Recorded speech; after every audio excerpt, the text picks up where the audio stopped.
Hello everyone, welcome back to my channel. So ನೀವೆಲ್ಲರೂ ಹೇಗಿದ್ದೀರಾ? ಎಲ್ಲರೂ ಚೆನ್ನಾಗಿದ್ದೀರಾ ಅಂತ ಭಾವಿಸ್ತಾ ನಾನು ವ್ಲಾಗ್ ಶುರು ಮಾಡ್ತಾ ಇದ್ದೀನಿ. ಇವತ್ತಿನ ವ್ಲಾಗ್ ನನ್ನ ಡೈಲಿ ರೊಟೀನ್ ವ್ಲಾಗ್ ಆಗಿರುತ್ತೆ. ನಾನು ಯೂಶ್ವಲಿ ಸಮನ್ವಿನ ಸ್ಕೂಲಿಂದ ಕರ್ಕೊಂಡು ಬಂದಮೇಲೆ ಏನೆಲ್ಲ ಮಾಡ್ತೀನಿ ಅಂತ ಇರುತ್ತೆ. ಮತ್ತು ಹಾಗೆ ಸ್ವಲ್ಪ ಕೆಲವು ಟಾಪಿಕ್ಸ್ ಬಗ್ಗೆ ಮಾತಾಡೋಣ ಅಂತ ಅಂದ್ಕೊಂಡು ಈ ವ್ಲಾಗ್ ಶುರು ಮಾಡಿದ್ದೀನಿ. ಸಮನ್ವಿನೆಲ್ಲ ಸ್ಕೂಲಿಂದ ಕರ್ಕೊಂಡು ಬಂದು ನಾನಿವಾಗ ಅಡುಗೆ ಮಾಡ್ತಾಯಿದ್ದೀನಿ. ಮೊನ್ನೆ ಯಾವಾಗಲೂ ನಾವು ಮಲ್ಲೇಶ್ವರಂಗೆ ಹೋದಾಗ ಹಿತ್ಕಿದವರೇ ಬೇಳೆ ಮಾರ್ತಾಯಿದ್ರು. ಸೊ ತುಂಬ ಚೆನ್ನಾಗಿತ್ತು. ಸೊ ಅದಕ್ಕೋಸ್ಕರ ಒಂದು ಪಾವ್ ತೊಗೊಂಡು ಬಂದೆ. ಈ ಸೀಸನಲ್ಲಿ ಸ್ವಲ್ಪ ಕಾಸ್ಟ್ಲಿನೇ ಇರುತ್ತೆ. ಯೂಶಲಿ ಎಲ್ಲನೂ ಕಮ್ಮಿ ಇರುತ್ತೆ, ಅಂದರೆ ಸೀಸನ್ ಇದ್ದಾಗ ಕಮ್ಮಿ ಇರುತ್ತೆ. ಆಫ್ ಸೀಸನಲ್ಲಿ ಸ್ವಲ್ಪ ಕಾಸ್ಟ್ಲಿ, ಬಟ್ ನೋಡಿದ ತಕ್ಷಣ ತಿನ್ನಬೇಕು ಅಂತ ಅನ್ನಿಸ್ತು. ಸೊ ಇಷ್ಟು ಕಾಳಿಗೆ ಆಲ್ಮೋಸ್ಟ್ 200 ರುಪೀಸ್ ಇದು. ಆಫ್ ಸೀಸನ್ ಅಲ್ವಾ, ಅದಕ್ಕೆ ಸ್ವಲ್ಪ ಜಾಸ್ತಿ. ಸೊ ಅದು ಹಾಕಿ ಸಾಂಬಾರು ಮಾಡೋಣ ಅಂತ ಹೇಳಿ ಮಾಡ್ತಾಯಿದ್ದೀನಿ. ಇವಾಗ ಇದು ನಮ್ಮ ಮನೇಲಿ ಎಲ್ಲರಿಗೂ ಫೇವ್ರೆಟ್, ಇನ್ಕ್ಲೂಡಿಂಗ್ ಸಮನ್ವಿ. ಅವಳಿಗೂ ಕೂಡ ಇದು ತುಂಬ ಇಷ್ಟ. ಒಳಗೆ ನಾನು ಅಡುಗೆ ಮಾಡ್ತಾಯಿದ್ದೆ, ಸಮನ್ವಿ ಏನು ಮಾಡ್ತಿದ್ದಾಳು ಹೊರಗೆ ನೋಡೋಣ ಅಂತ ಬಂದೆ. ಸೊ ಆಟ ಆಡ್ತಿದ್ದಾಳು ಅವಳು. ನೀನೇನು ಮಾಡ್ತಿದ್ಯಾ? ಹೌದಾ, ಸರಿ ಸರಿ ಹೋಗ್ಬಿಟ್ಟು ಬಾ ಹುಷಾರಾಗಿ. ಏನು ಮಾಡ್ತಿದ್ಯಾ ನೋಡೋಣ, ಓದಿಯಲ್ಲ ಬಾಯ್ ಮಾಡೋಣ ಅಂತ ಬಂದೆ. ಬಾಯ್. ಯಾರ ಜೊತೆ? ಪಾಪು ಜೊತೆನಾ? ಓಕೆ ಮಾ, bye. Okay okay bye. So Samanvi ಹೊರಗಡೆ ಆಟ ಆಡ್ತಿದ್ದಾಳೆ. ಅವಳು ಒಳ್ಳೆ ಮೂಡಲ್ಲಿದ್ದರೆ ಹೀಗೆ ಅವಳು ಪಾಡಿಗೆ ಅವಳು ಆಟ ಆಡ್ಕೊತಿರ್ತಾಳೆ, ಬಾದರ್ ಮಾಡಲ್ಲ. ಇಲ್ಲ ಅಂತಂದರೆ ಒಳಗಡೆ ಬಂದು ಎತ್ಕೋ, ನಾನು ನೋಡ್ಬೇಕು ನೀನು ಏನು ಮಾಡ್ತಿದ್ಯಾ, ಕಟ್ಟೆ ಮೇಲೆ ಕೂರಿಸು ಅಂತ. ಇನ್ಫ್ಯಾಕ್ಟ್ ಈ ಮನೇಲಿ ಅಷ್ಟು ಹೇಳಲ್ಲ, ಬಿಕಾಸ್ ನಾನು ಅಷ್ಟು ಹ್ಯಾಬಿಟ್ ಮಾಡಿಲ್ಲ ಕಟ್ಟೆ ಮೇಲೆ ಕೂರಿಸೋದು. ಹಳೆ ಮನೇಲಿದ್ದಾಗಂತೂ ನಾನು ಕುಕ್ ಮಾಡ್ಬೇಕಾದ್ರೆ ಪ್ರತಿ ಸಲಿನೂ ಕಟ್ಟೆ ಮೇಲೆ ಕೂತ್ಕೊಂಡು ನಾನು ಮಾಡೋದೆಲ್ಲ ನೋಡೋಳವಳು. ಸೊ ಈಗ ಬೇಗ ಅಡುಗೆ ಮುಗಿಸಿ ಸಮನ್ವಿಗೆ ಮೊದಲು ತಿನ್ನಿಸ್ಬೇಕು. ಆ್ಯಕ್ಚುಲಿ ಲೇಟಾಗಿ ಹೋಗಿದೆ. ನಾವು ಸ್ಕೂಲ್ ಮುಗಿಸ್ಕೊಂಡು ಸ್ವಲ್ಪ ಹಾಗೆ ತರಕಾರಿ ಅಂಗಡಿಗೆಲ್ಲ ಹೋಗಿ ತೊಗೊಂಡು ಬರೋದೆಲ್ಲ ಲೇಟ್ ಆಗೋಯ್ತು. ಸೊ ಆದಷ್ಟು ಬೇಗ ಮಾಡಬೇಕು ಅಂತ ಮಾಡ್ತಾಯಿದ್ದೀನಿ. ಆ್ಯಂಡ್ ಈ ಸಾಂಬಾರು ಏನು ಜಾಸ್ತಿ ಹೊತ್ತು ಹಿಡಿಯೋದಿಲ್ಲ, ಎಲ್ಲ ರೆಡಿ ಇರುತ್ತಲ್ಲ, ಜಸ್ಟ್ ಮಸಾಲೆ ರುಬ್ಬಿ ಹಾಕಬೇಕು ಅಷ್ಟೇ. ಹಾಯ್.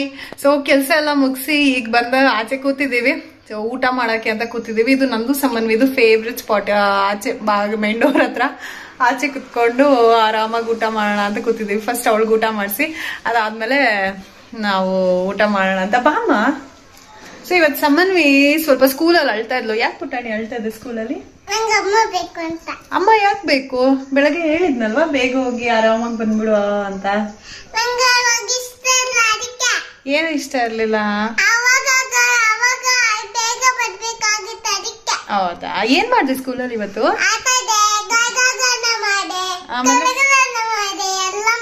ಏನೋ ಹೇಳ್ತಿದ್ಯಾ. ಆಮೇಲೆ ಅದೇನೋ ಹೇಳ್ದೆ, ಹೂವಲ್ಲಿ ಏನೋ ಅಂಟಿಸ್ತೆ ಅಂತ. ಏನ್ ಮಾಡ್ದೆ ಅದು? ಹೌದಾ, ಚೆನ್ನಾಗಿತ್ತಾ? ಓಕೆ ಸರಿ, ಮಮ್ಮನ್ ತಿನ್ನೋಣ ಇವಾಗ. ಸೋ ಕ್ಯೂಟ್ ಅವಳು. ಸ್ಕೂಲಲ್ಲಿ ಏನು ಮಾಡಿದೆ ಅಂತ ಆವಾಗಲೇ ಕೇಳಿದೆ, ಅವಾಗ ಒಂದು ಹೇಳಿದ್ಲು, ಇವಾಗ ಒಂದು ಕೇಳಿದೆ, ಇವಾಗ ಇನ್ನೊಂದು ಹೇಳ್ತಾ ಇದ್ದಾಳೆ. ಸೊ ಆ್ಯಕ್ಚುಲಿ ಫುಲ್ ಸ್ಟ್ರೆಚ್ಚಲ್ಲಿ ಏನು ಮಾಡಿದೆ ಅಂತ ಹೇಳಲ್ಲ. ಸೊ ಬಿಟ್ಸ್ ಆ್ಯಂಡ್ ಬಿಟ್ಸ್ ಆಗಿ ಹೇಳ್ತಾಳೆ ಏನೇನು ಮಾಡಿದೆ ಅಂತ. ಸೊ ಫ್ಲವರ್ ಮಾಡಲಂತೆ ಸ್ಕೂಲಲ್ಲಿ. ಸೊ ಹೊಸದು ಕಲಿತಿದ್ದಾಳೆ. ಅದು ಮೇಯ್ನಾಗಿ ಸ್ಕೂಲಿಗೆ ನಾನು ಅವಳಿಗೆ ಹಾಕಿದ್ದು ಅದೇ ರೀಸನ್ಗೆ. ಸ್ಕೂಲ್ಗೆ ಹೋಗಲಿ, ಸ್ವಲ್ಪ ಬೋಲ್ಡ್ ಆಗಿರಲಿ, ಎಲ್ಲರ ಹತ್ರ ಮಾತಾಡಲಿ, ಮಕ್ಳ ಜೊತೆ ಬೆರೀಲಿ ಅಂತ. ಆ್ಯಕ್ಚುಲಿ ಸಮನ್ವಿಗೆ ಪುಟ್ಟ ಮಕ್ಳ ಜೊತೆ ಬೆರೆತು ಆಟಾಡಿ ರೂಢಿನೇ ಇಲ್ಲ ಅವಳಿಗೆ. ಸೊ ಎಲ್ಲ ದೊಡ್ಡವ್ರ ಜೊತೆನೇ ಆಟಾಡಿ ಅಭ್ಯಾಸ ಅವಳಿಗೆ. ಸೊ ಅವಳ ಏಜ್ ಗ್ರೂಪ್ ಮಕ್ಳ ಜೊತೆ ಸೇರಿದ್ರೆ ಚೆನ್ನಾಗಿರತ್ತೆ, ಆಟಾಡ್ತಾಳೆ ಅಂತ ಹೇಳಿ ಅವಳನ್ನ ಸ್ಕೂಲ್ಗೆ ಹಾಕಿದ್ದು. ಸಮನ್ವಿಗೆ ಊಟ ಎಲ್ಲ ಮಾಡಿಸಿ ಮಲಗಿಸಿ ಅದಾದಮೇಲೆ ನಾನು ಊಟ ಮಾಡಿ ಈಗ ಕಿಚನ್ ಕ್ಲೀನ್ ಮಾಡೋಣ ಅಂತ ಬಂದಿದ್ದೀನಿ. ಯೂಶ್ವಲಿ ನಾನು ಹಾಗೆ ಮಾಡೋದು. ಮಧ್ಯಾಹ್ನ ಅವಳು ಮಲ್ಕೊಂಡಿದ್ದಾಗ ಏನೇನು ಕೆಲಸ ಇರುತ್ತೆ, ಕಿಚನ್ ಕೆಲಸ ಎಸ್ಪೆಷಲಿ, ಅದೆಲ್ಲ ಆವಾಗಲೇ ಮಾಡ್ಕೊಳ್ಳೋದು. ಬಿಕಾಸ್ ಅವಳು ಎದ್ದಿದ್ದಾಗ ಸ್ವಲ್ಪ ಅವಳ ಜೊತೆ ಟೈಮ್ ಸ್ಪೆಂಡ್ ಮಾಡಬೇಕು, ಅವಳಿಗೆ ಟೈಮ್ ಕೊಡಬೇಕು, ಅವಳ ಜೊತೆ ಆಟಾಡಬೇಕು ಅಂತ ಹೇಳಿ ಅವಳು ಮಲ್ಕೊಂಡಿದ್ದಾಗ ಮ್ಯಾಕ್ಸಿಮಮ್ ಕೆಲಸ ಮಾಡೋದಕ್ಕೆ ಟ್ರೈ ಮಾಡ್ತೀನಿ. ಆ್ಯಂಡ್ ಇವತ್ತು ನಾನು ನಿಮ್ಮೆಲ್ಲರ ಹತ್ರ ಒಂದು ಟಾಪಿಕ್ ಬಗ್ಗೆ ಟಚ್ ಮಾಡೋಣ ಅಂತ ಅಂದ್ಕೊಳ್ತಾ ಇದ್ದೀನಿ, ಬಾಡಿ ಶೇಮಿಂಗ್ ಬಗ್ಗೆ. ಸೊ ಯೂಶ್ವಲಿ ನಾವು ಜನ್ರಲಾಗಿ ಮಾತಾಡ್ಬೇಕಾದ್ರೆ ಒಬ್ಬರು ಅವ್ರು ದಪ್ಪ ಇದ್ದೀರಾ, ಅಷ್ಟು ಸಣ್ಣ ಇದ್ದೀರಾ, ಇದು ಹಿಂಗಿದ್ದೀರಾ, ಸೊ ಜನಕ್ಕೆ ನಾವು ಹೆಂಗಿದ್ರೇನು ಪ್ರಾಬ್ಲಮ್. ದಪ್ಪ ಇದ್ದರೆ ಅದು ನಮ್ಮ ದೇಹ, ನಮ್ಮ ಇದು. ಸಣ್ಣ ಇದ್ರೇನು ಅಷ್ಟೇ, ಸೇಮ್ ನನ್ನ ದೇಹ ನಾನು ಮೇಂಟೈನ್ ಮಾಡೋದು. ಸೊ ಬೇರೆಯವ್ರಿಗೆ ಅದರಿಂದ ಯಾಕೆ ಪ್ರಾಬ್ಲಮ್ ಆಗುತ್ತೆ ಗೊತ್ತಿಲ್ಲ. ಸೊ ನೀವು ಇಷ್ಟು ದಪ್ಪ ಇದ್ದೀರಾ, ಹಂಗಿದ್ದೀರಾ, ಹಿಂಗಿದ್ದೀರಾ, ಅಥವಾ ಅಥವಾ ಇನ್ನೊಬ್ರು ಸಣ್ಣ ಇರ್ತಾರೆ, ನೀವು ಸಣ್ಣ ಇದ್ದೀರಾ ಅಂತ. ಸೊ ಒಬ್ಬ ಮನುಷ್ಯನ ನಾವು ಗುರುತಿಸ್ಬೇಕಾಗಿರೋದು ಅವ್ನು ದಪ್ಪ ಇದ್ದಾನೋ ಸಣ್ಣ ಇದ್ದಾನೋ ಅನ್ನೋ ಬಗ್ಗೆ ಅಲ್ಲ, ಸೊ ಅವನ ಕ್ಯಾರೆಕ್ಟರ್ ಮೇಲೆ ಅವ್ರನ್ನ ಗುರುತಿಸ್ಬೇಕು. ಆ ಥರ ನಾವು ಬಾಡಿ ಶೇಮಿಂಗ್ ಮಾಡೋದ್ರಿಂದ ಎಷ್ಟು ಅವರಿಗೆ ಬೇಜಾರಾಗುತ್ತೆ. ಏನು ಗೊತ್ತಾ, ತುಂಬ ಖಿನ್ನತೆಗೆ ಒಳಗಾಗೋಗ್ತಾರೆ, ಕೆಲವ್ರಿಗೆ ಡಿಪ್ರೆಷನ್ ಥರ ಆಗಿಬಿಡುತ್ತೆ. ಎಷ್ಟು ಸಲ ಎಷ್ಟೋ ಜನ ಏನೇನೋ ಮಾಡ್ತಿರ್ತಾರೆ ದಪ್ಪ ಆಗೋಕ್ಕಾಗಲಿ ಸಣ್ಣ ಆಗೋಕ್ಕಾಗಲಿ, ಬಟ್ ಅವ್ರ ಕೈಯಿಂದ ಆಗ್ತಾ ಇರಲ್ಲ ಏನೇ ಪ್ರಯತ್ನ ಪಟ್ರೇನೋ. ಸೊ ಅದು ಅವರವರ ಪರ್ಸ್ನಲ್ ಚಾಯ್ಸ್. ನಾವು ಅವ್ರ ಹತ್ರ ಹೋಗಿ ಯಾಕೆ ಇಷ್ಟು ದಪ್ಪ ಇದ್ದೀರಾ, ಯಾಕೆ ಇಷ್ಟು ಸಣ್ಣ ಇದ್ದೀರಾ ಅಂತ ಹೇಳೋದು ತುಂಬಾ ತಪ್ಪಾಗುತ್ತೆ. ಆ ಕ್ಷಣದ ಒಂದು ಚಿಕ್ಕ ಮಜಾ ಅಥವಾ ಆ ಕ್ಷಣದ ಒಂದು ಚಿಕ್ಕ ಕೆಟ್ಟ ಸಂತೋಷಕ್ಕೋಸ್ಕರ ಅವ್ರಿಗೆ ನೀನೇನು ಹಿಂಗೆ ದಪ್ಪಕ್ಕಿದ್ಯಾ ಅಂತ ಆಡ್ಕೊಂಡ ತಕ್ಷಣ ಅವರಲ್ಲಿರೋ ಕಾನ್ಫಿಡೆನ್ಸ್ ಲೆವೆಲ್ನೇ ನಾವು ಲೋ ಮಾಡಿಬಿಡ್ತೀವಿ ಅಂತ ಅನಿಸುತ್ತೆ. ಸೊ ನೆಕ್ಸ್ಟ್ ಟೈಮ್ ಅವರು ಸೊಸೈಟಿಯಲ್ಲಿ ಮಾತಾಡೋದಕ್ಕೆ ಹೊರಗೆ ಬರೋದಕ್ಕೆ ಅವ್ರಿಗೆ ಕಾನ್ಫಿಡೆನ್ಸ್ ಲೆವೆಲೇ ಲೋ ಆಗಿಬಿಟ್ಟಿರುತ್ತೆ. ಸೊ ಬೆಟರ್ ನಾವು ಯಾರಿಗೂ ಬಾಡಿ ಶೇಮ್ ಮಾಡದೇ ಇರೋದು ಒಳ್ಳೆಯದು. ನೀ ದಪ್ಪ ಇದೆಯಾ ಸಣ್ಣ ಇದೆಯಾ, let them B as they are ಅಲ್ವಾ. ಏನು ಪ್ರಾಬ್ಲಮ್ ನಿಮಗೆ? ಅವ್ರು ದಪ್ಪ ಇದ್ದಾರೆ ಅಂತ ನೀವು ಅವ್ರ ಹತ್ರ ಮಾತಾಡಲ್ವಾ, ಅವ್ರ ಜೊತೆ ಚೆನ್ನಾಗಿರಲ್ವಾ? ಅಥವಾ ಸಣ್ಣ ಇದ್ದಾರೆ ಅಂತ ಅವ್ರ ಜೊತೆ ಮಾತಾಡಲ್ವಾ, ಚೆನ್ನಾಗಿರಲ್ವಾ? ಪ್ರತಿಯೊಂದೂ ನಾವು ಆ್ಯಕ್ಚುಲಿ ಮನುಷ್ಯ ಇವಾಗ ದಪ್ಪ ಇರೋರು ಸಣ್ಣ ಆಗೋದ್ರು ಅಂದ ತಕ್ಷಣ ಅವ್ರನ್ನ ನೀವು ನೋಡೋ ದೃಷ್ಟಿ ಬದಲಾಗುತ್ತಾ? ಖಂಡಿತ ಇಲ್ಲ. ಅವ್ರ ಕ್ಯಾರೆಕ್ಟ್ರ್ ಬದಲಾದರೆ ಮಾತ್ರ ನಿಮ್ಗೆ ಅವ್ರ ಮೇಲಿರೋ ದೃಷ್ಟಿ ಬದಲಾಗುತ್ತೆ ಹೊರತು ಅವ್ರ ದಪ್ಪ ಸಣ್ಣ ಆಗಿರೋದ್ರಿಂದ ನಿಮಗೆ ಅವ್ರ ಮೇಲಿರೋ ದೃಷ್ಟಿ ಖಂಡಿತ ಬದಲಾಗೋದಿಲ್ಲ. ಸೊ ದಯವಿಟ್ಟು ಯಾರಿಗೂ ಬಾಡಿ ಶೇಮಿಂಗ್ ಮಾಡಬೇಡಿ ಅಂತ ನಾನು ಈ ವಿಡಿಯೋ ಮೂಲಕ ನಿಮ್ಮೆಲ್ಲರಿಗೂ ಕೇಳ್ಕೊತೀನಿ. ಸೊ ಈ ಟಾಪಿಕ್ ಯಾಕೆ ಮಾತಾಡ್ತಿದ್ದೀನಿ ಅಂತಂದರೆ ನಥಿಂಗ್ ಇನ್ ಸ್ಪೆಸಿಫಿಕ್, ಜನರಲ್ ಆಗಿ ಮಾತಾಡಬೇಕು ಅಂತ ಅನ್ನಿಸ್ತು. ಸೊ ಅದಕ್ಕೋಸ್ಕರ ನಾನು ಬ್ಲಾಗಲ್ಲಿ ಇದನ್ನು ಯಾವತ್ತಾದರೂ ಮಾತಾಡಿ ಇನ್ಕ್ಲೂಡ್ ಮಾಡೋಣ, ನಿಮ್ಮೆಲ್ಲರ ಜೊತೆ ಇದನ್ನು ಶೇರ್ ಮಾಡೋಣ ಅಂತ ಅನ್ನಿಸ್ತು. ಸೊ ಅದಕ್ಕೋಸ್ಕರ ಇವತ್ತಿನ ಬ್ಲಾಗಲ್ಲಿ ಈ ಟಾಪಿಕ್ನ ಆ್ಯಡ್ ಮಾಡ್ತಾ ಇದ್ದೀನಿ ಅಷ್ಟೇ, ನಥಿಂಗ್ ಪರ್ಸ್ನಲ್. ಸೊ ಕೆಲಸ ಎಲ್ಲ ಆಯಿತು. ಸೊ ಇವಾಗ ಆರಾಮಾಗಿ ಕುತ್ಕೊಂಡು ಒಂದು ಲೋಟ ಕಾಫಿ ಕುಡಿಯೋಣ ಅಂತ ಅನಿಸ್ತಾ ಇದೆ. ಸೊ ವೆದರ್ ಕೂಡ ಸ್ವಲ್ಪ ಗ್ಲೂಮಿ ಆಗಿದೆ, ಅಷ್ಟು ಬ್ರೈಟಾಗೂ ಇಲ್ಲ. ಸೊ ಕೆಲಸ ಎಲ್ಲ ಆಗಿದೆಯಲ್ಲ, ಆರಾಮಾಗಿ ಕುತ್ಕೊಂಡು ಕಾಫಿ ಕುಡಿದ್ರೆ ಕೆಲಸ ಮಾಡಿದ ಆಯಾಸ ಎಲ್ಲ ಹೋಗುತ್ತೆ ಅಂತ ಹೇಳಿ ಈಗ ಕಾಫಿ ಮಾಡ್ತಾಯಿದ್ದೀನಿ. ಜಾನು ಕೂಡ ಮನೆಯಲ್ಲೇ ಇದ್ದಾನೆ, ವರ್ಕ್ ಫ್ರಮ್ ಹೋಮ್ ಮಾಡ್ತಿರೋದ್ರಿಂದ ಮನೆಯಲ್ಲೇ ಇದ್ದಾನೆ. ಸೊ ಕಾಫಿ ಮಾಡ್ತಾಯಿದ್ದೀನಿ ಇವಾಗ. ಕಾಫಿ ಅಂದರೆ ಯಾವಾಗಲೂ ನನಗೆ ಫಿಲ್ಟರ್ ಕಾಫಿನೇ ನೆಪ್ಕ ಬರುತ್ತೆ. ನಮ್ಮ ಅಮ್ಮನ ಮನೆಯಲ್ಲಿ ನಮ್ಮ ಅಪ್ಪ ಮಾಡ್ತಾರೆ, ಬ್ಯೂಟಿಫುಲ್ ಆಗಿರುತ್ತೆ, ಘಮ ಘಮ ಅಂತ ಬಿಸಿ ಬಿಸಿಯಾಗಿ. ಆ ಫಿಲ್ಟರ್ ಕಾಫಿ ಟೇಸ್ಟ್ ಯಾವತ್ತೂ ಈ ಪೌಡರ್ ಕಾಫಿ ಜೊತೆ, ಇನ್ಸ್ಟೆಂಟ್ ಕಾಫಿ ಜೊತೆ ಮ್ಯಾಚ್ ಆಗೋದೇ ಇಲ್ಲ. ಬಟ್ ನಾನು ಹೋದಾಗೆಲ್ಲ ಕುಡಿತೀನಿ, ಇಲ್ಲಿದ್ದಾಗ ಮಾತ್ರ ಇದೇ ಪೌಡರ್ ಕಾಫಿ ಮಾಡಿ ಕುಡಿಯೋದು. ಬಟ್ ಓಕೆ, ಸ್ಟ್ರಾಂಗಾಗಿ ಇದಕ್ಕೇ ಸ್ಟ್ರಾಂಗಾಗಿ ಒಂದು ಸ್ವಲ್ಪ ಸಕ್ಕರೆ ಜಾಸ್ತಿ ಹಾಕ್ಕೊಂಡು ಮಾಡ್ಕೊಳ್ತೀನಿ ನಾನು. ನಂಗೆ ಇಷ್ಟ ಆಗುತ್ತೆ ಸ್ವಲ್ಪ ಸಕ್ಕರೆ ಜಾಸ್ತಿ ಇರಬೇಕು ಕಾಫಿಯಲ್ಲಿ ಅಂತ. ಸೊ ಆರಾಮಾಗಿ ಕೆಲಸ ಮುಗಿಸಿ ಕುತ್ಕೊಂಡು ಒಂದು ಲೋಟ ಕಾಫಿ ಕುಡ್ದಾಗ ಸಿಗೋ ಒಂದು ಸಮಾಧಾನ ಇದೆಯಲ್ಲ, ಅದು ತುಂಬ ಚೆನ್ನಾಗಿರುತ್ತೆ. ಸೊ ಆಫ್ಟರ್ ದ್ಯಾಟ್ ಈವ್ನಿಂಗು ನಾನು ಒಂದು ಕೃಷ್ಣನ ಆರ್ಡ್ರ್ ಮಾಡಿದ್ದೆ, ಪುಟಾಣಿದು. ಯಾಕೆ ಅಂತಂದರೆ ನನ್ನ ಕಾರಲ್ಲಿ ಇಟ್ಕೊಳ್ಳೋದಕ್ಕೆ, ನನಗೆ ಕೃಷ್ಣ ಅಂದರೆ ತುಂಬ ಇಷ್ಟ. ಸೊ ನನ್ನ ಕಾರಲ್ಲಿ ನನಗೆ ಪುಟ್ಟು ಕೃಷ್ಣ ಬೇಕು ಅಂತ ಹುಡುಕ್ದೆ, ತುಂಬ ಕಡೆ ಹೊರಗಡೆ ಅಂಗಡಿಲೆಲ್ಲ ಹುಡುಕ್ದೆ, ಅಷ್ಟು ಪುಟಾಣಿದು ಸಿಗಲಿಲ್ಲ. ಸೊ ಆನ್ಲೈನಲ್ಲಿ ಇತ್ತು ಈ ಥರ ಅಂತ, ಇಷ್ಟುದ ಇದಕ್ಕಿಂತ ಚಿಕ್ಕದು ಇಲ್ಲವೇ ಇಲ್ಲ ಎಲ್ಲೂ. ಸೊ ಅದಕ್ಕೋಸ್ಕರ ಇಟ್ಸ್ ಓಕೆ ಅಂತ ಹೇಳಿ ಇದನ್ನೇ ಆರ್ಡರ್ ಮಾಡಿ ತರಿಸಿದೆ. ಚೆನ್ನಾಗಿದೆ. ಸೊ ತುಂಬ ಪ್ಲೇನಾಗಿ ಫುಲ್ ವೈಟ್ ಆಗಿತ್ತು. ಸೊ ಅದಕ್ಕೆ ಕುಂಕುಮ ಎಲ್ಲ ಇಟ್ಟು ಅದಾದಮೇಲೆ ಡ್ಯಾಶ್ ಬೋರ್ಡ್ ಮೇಲೆ ಇಡೋಣ ಅಂತ ಹೇಳಿ ಅದಕ್ಕೆ ಕುಂಕುಮ ಇಡ್ತಾ ಇದ್ದೀನಿ ಇವಾಗ.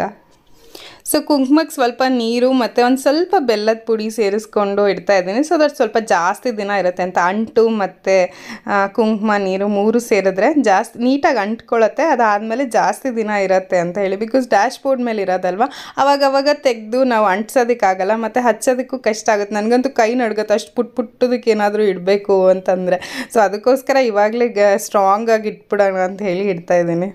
ಪುಟ್ಟದಾಗಿ ಎಷ್ಟು ಚೆನ್ನಾಗಿದೆ ಕೃಷ್ಣ, ಮುಖ ಕೂಡ ಕ್ಲಿಯರ್ ಆಗಿದೆ. ನಾನು ತುಂಬ ಕಡೆ ನೋಡಿದೆ ಪುಟ್ಟದ ವಿಗ್ರಹ, ಕೃಷ್ಣಂದೇ ಅಂತಲ್ಲ, ನಾವು ಎಷ್ಟು ಪುಟ್ಟ ವಿಗ್ರಹಕ್ಕೆ ಹೋಗ್ತೀವೋ ಮುಖದಲ್ಲಿ ಅಷ್ಟು ಕ್ಲಾರಿಟಿ ಇರೋದಿಲ್ಲ.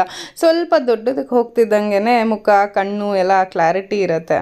ಸೊ ಕೃಷ್ಣ ರೆಡಿ ಆಯಿತು. ಆ ಫ್ಲೂಟ್ ಇದೆ ಅಲ್ಲ, ಕೊಳಲು, ಅದು ಕೂಡ ಸ್ಪೇರ್ ಹಾಗೆ ಕೊಟ್ಟಿದ್ರು. ಸೊ ನಾವು ಅದಕ್ಕೆ ಗಮ್ ಹಾಕಿ ಅಂಟಿಸ್ಬೇಕು. ಬಿಕಾಸ್ ಪಾರ್ಸಲ್ ಬರಬೇಕಾದ್ರೆ ಅಂಟಿಸ್ಬಿಟ್ಟು ಕಳಿಸಿದ್ರೆ ಬಿದ್ದೋಗುತ್ತೆ ಅಂತ ಹೇಳಿ ಹಿಂದೆಗಡೆ ಸ್ಟಿಕ್ ಮಾಡಿ ಕೊಟ್ಟಿದ್ರು. ಸೊ ನಾವಿವಾಗ ಅದಕ್ಕೆ ಫೆವಿಕ್ವಿಕ್ ಹಾಕಿ ಅಂಟಿಸ್ಬೇಕು.